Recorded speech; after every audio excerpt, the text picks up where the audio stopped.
Hey guys, it's Potato Strong here, Will.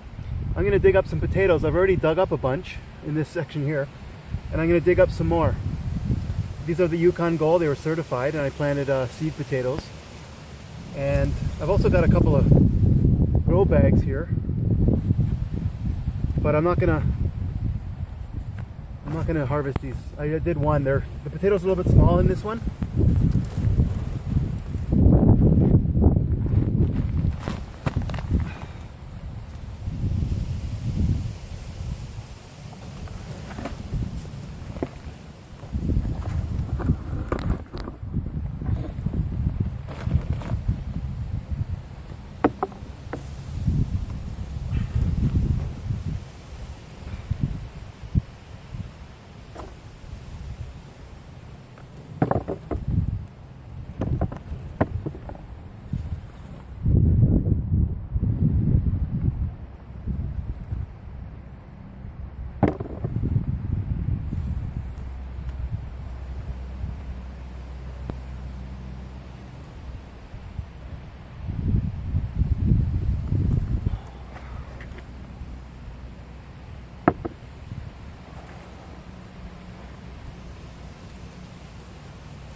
Dig in here and make sure I didn't miss any.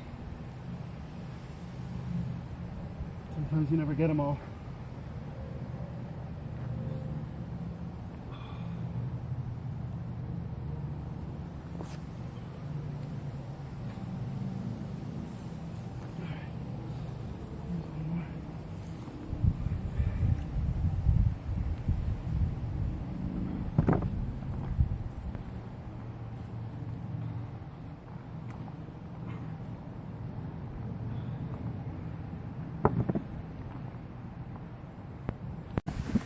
So here we go, some potatoes, and still got the 2 bags, and wasn't a huge harvest this year. There's a little, I think, too much nitrogen, and it made the plants bigger, but still pretty good, and it's really tasty. If they get a little bit exposed to sun, you'll see some green, so try to cover them, heal them up as they grow. There's a couple here that I didn't. So the light got them a bit, sunlight. These are nice. Yukon Golds. Nice stuff. Okay guys, catch you later.